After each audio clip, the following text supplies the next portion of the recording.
little piece of steel there. I actually already have one that I did. Example, and it's going to be forging on a piece of mild steel I had to show you guys. All right, so we're going to start by driving in a point. So we're going to strike with the steel flat here, just strike at an angle right here. Basically driving in. So it's a little too dull for me to. See, already it's already drawn all the heat out. It won't take long to get back up. With the steel flat, we're going to be taking our hammer at the edge of the steel, driving at a 45-degree angle.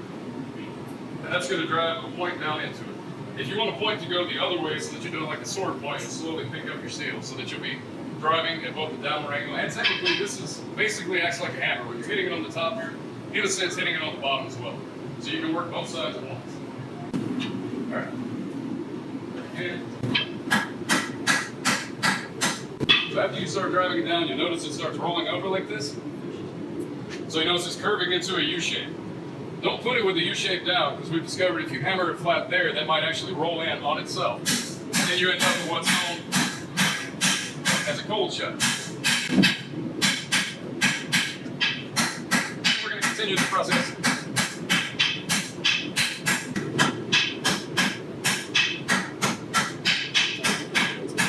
And basically all I'm doing here is driving the point into this, and then trying to keep it flat the entire time. And I'm also hitting it kind of like a 45, 50-degree angle. You get some people that can forge it, you know, to like a razor sharpness. I'm not that guy. I have a grinder. Let's talk about what we're doing. If this is our knife blade, all right? We're just assuming this is the blade. So what we're going to have, this corner here will be where your point is hammered in. The way to do a forge finish knife is we'll assume that this is going to be 3 sections. So we've got our top section. This will be the spine of the knife. We have our center section, this will be the body of the knife. We have the spine, this is the third, the body, this is the third, and the edge, this is the third. Now to do the forge finish knife, we're going to do our best not to hit the spine.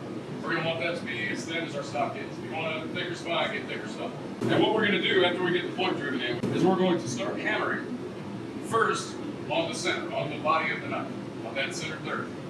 And the reason we do that is, if you hammer on the edge first, this edge is going to get thinner. And as the edge gets thinner, it's going to cool off quicker. So if your edge is thinner, and you pull it out of the heat, your edge is at a higher temperature, it's thinner, it's cooling off quicker. Well, if you have your edge hammered out to where you want it, you're trying to hit the body of the knife, which is the center third, well, that edge is going to go ahead and cool off. So that steel is not going to move this way towards the edge. It's going to move every way but the edge.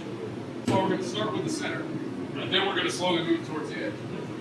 We're going to figure out where we want the blade to stop and the handle to start. We're going to mark that by just tapping it over here so we have an indentation we can reference.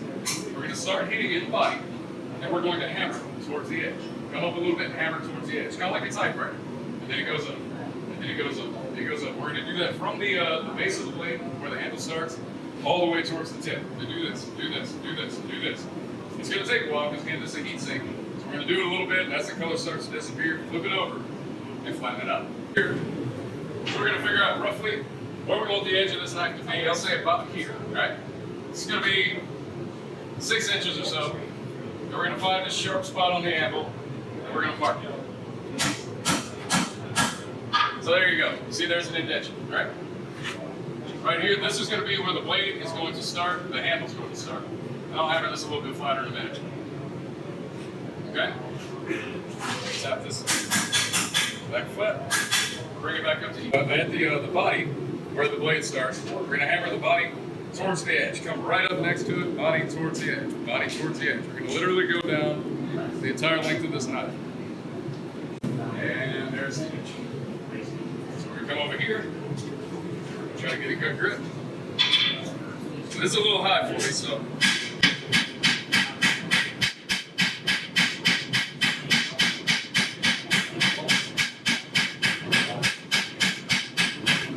As it starts getting to this dark red heat, we can do what's known as planishing, which is lightly tapping some of these peaks and valleys.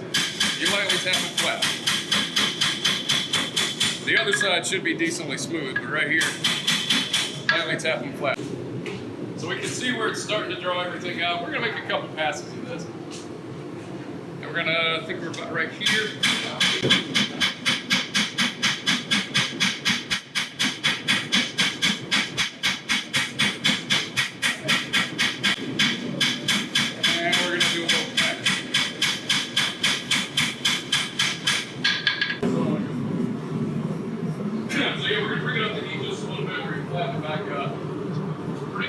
straight as I can get it. And if you notice when we hammer it, it starts taking these weird curves. That's what we're going to put in here. Flatten it out. Hammer it a little more.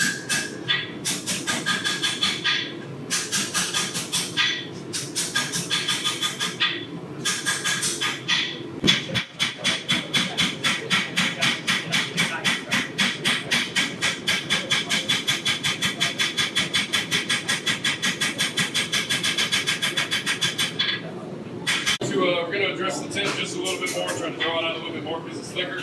We'll save some grinding time.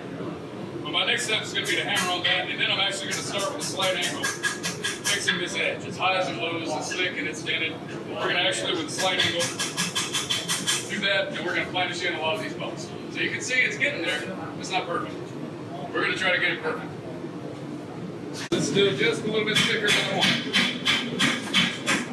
Not too terribly much. And we're going to start bringing in the edge.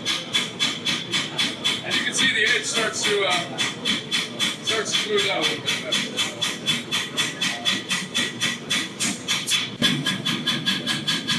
And at this point, I'm just finishing out all the bumps. And we're going to flatten it up. We're going to do a little more planishing, and we're going to try to bring that knife a little straighter. If you're okay with it having a backwards recurve, that's fine. I'm going to see if I can get it a little straighter. If not, then suddenly I'm becoming okay with it having a backwards recurve. Well, and again, what I'm doing in this case is actually pulling this backstock up just a little bit, and you can see that straightening it out. So.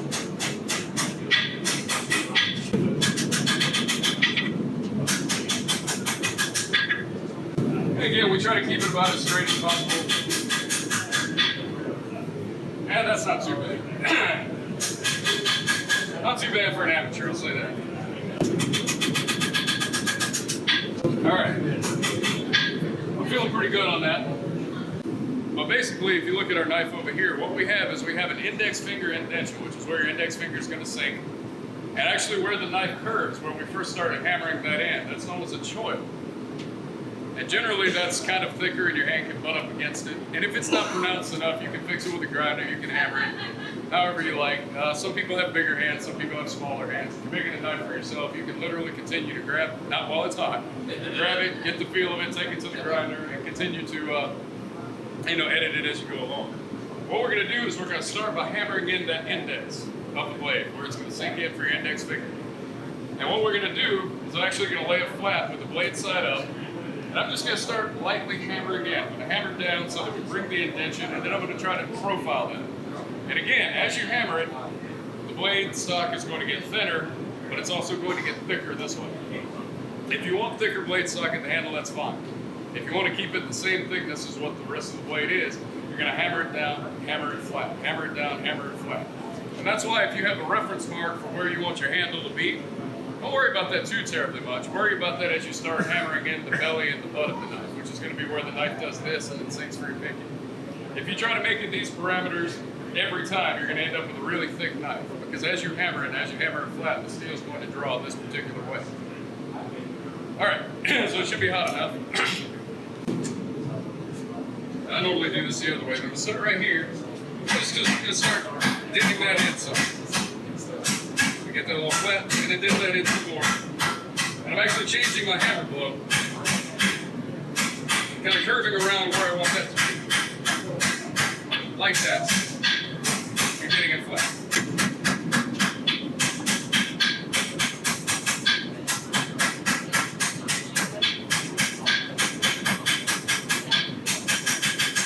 One of the things you can do, if you really can't get in there and you like the profile of your blade, you can put your blade against that edge and hammer it right here. What that's going to do is that's going to drive in this particular angle into the finger groove, the index finger groove.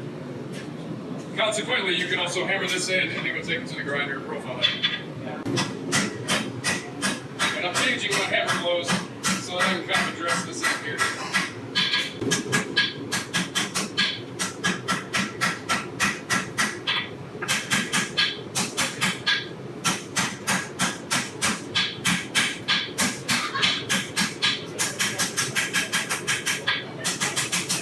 What we've got here is the finger groove. You can see. I'm just going to thin it out some. This is going to be the belly, which is going to rest on these fingers in your hand. So the blade all the way up to this edge, we're going to hammer in and slightly move it. So we're going to kind of pronounce that. You can see it's pronouncing a little bit more. We're going to pronounce that just a little bit, and you can see it's curving the steel. So before that gets away from us, we're going to hammer that back fast.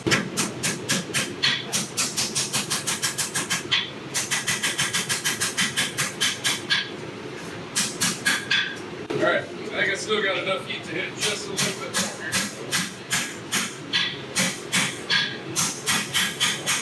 I'm going to hammer this in a little bit more. And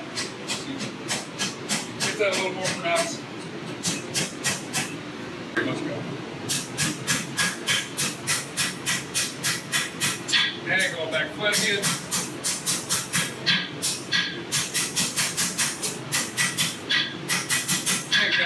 That's not bad. Well, like I said, we'll dress that up in the grinder. If I can't get into it, we'll address the little bit of an issue that Jen says there as well. Again, we'll do all of that on the grinder after this is already done. If I hit a sharp edge on this anvil, I've got a sharp edge on my anvil. I can generally get it a little bit better, but not worried about it too much. So what we're going to do here is we're going to start hammering in the belly of this knife. So again, we're going to do the belly, and what we're going to do is try to round that in just a little bit. So notice my hammer strikes is this way. Go over here to where I think it needs to be, which for me is going to be about here, and we're going to start indenting that ever so slightly.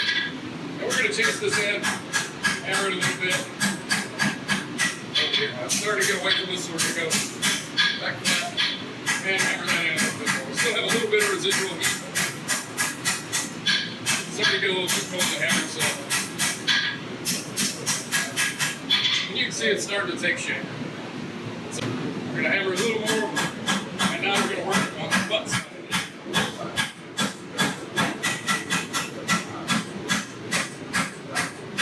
Again, my angled hammer blows are actually what's taking that in some. So we're going to straighten it up.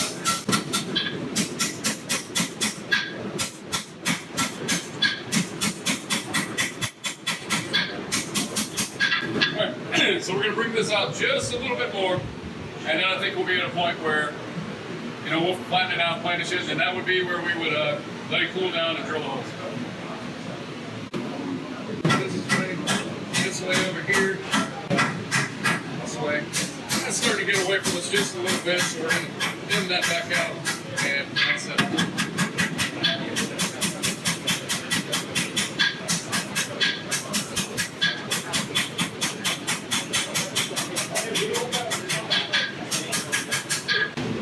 Touch it. That's not too bad for me.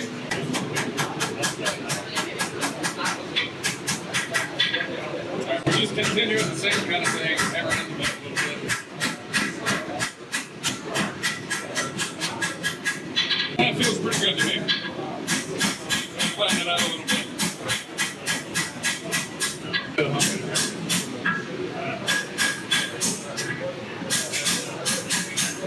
At this point, I actually want a little bit of a curve in this blade, so you can see it's sort of curved, and that's what I'm going for. Actually, I kind of like that a little bit. A straight blade, I don't know, I think this was kind of good. So what I would do at this point, I don't know if we had the ability, I would basically just cut this steel and just kind of hammer out the edge.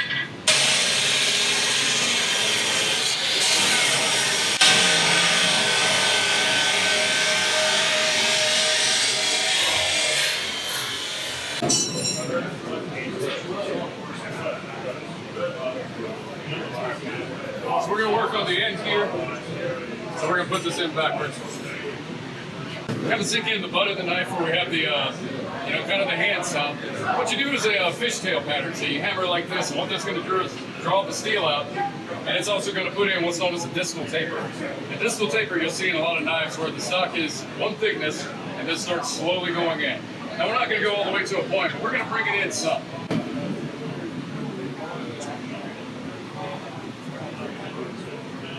This too. We're wanting it to curve this way, so we're going to lightly hammer it, and we're just going to start hammering in the same place. We're going to start twisting it.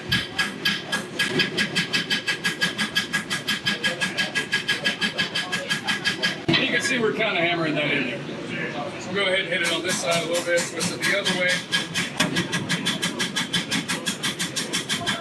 And that kind of fishtails it out a little bit. And if you want to flatten the end here, we can hammer that flat. One thing about a distal taper is, if you just work one side, it's going to taper one side. So here, for a distal taper, you kind of see going down the edge. We're going to work one side, flip over, work the other side. If you work one side too much, it's going to hand it back. So you got to flip it over and get some help to the other side. So at this point, I would be pretty happy with that. I've got a sink for the back of my hand. I've got a sink for the pinky here. That would be good. And I'll take this to the grinder and actually cut that out, make it a little more pronounced where it's the hand style. But I feel like this is pretty good. It's decently straight.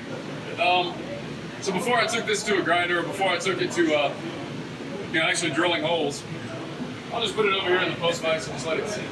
Or I'll set it somewhere where it's not going to be in danger because we've got a lot of people. I'm just going to let it sit, let it cool down.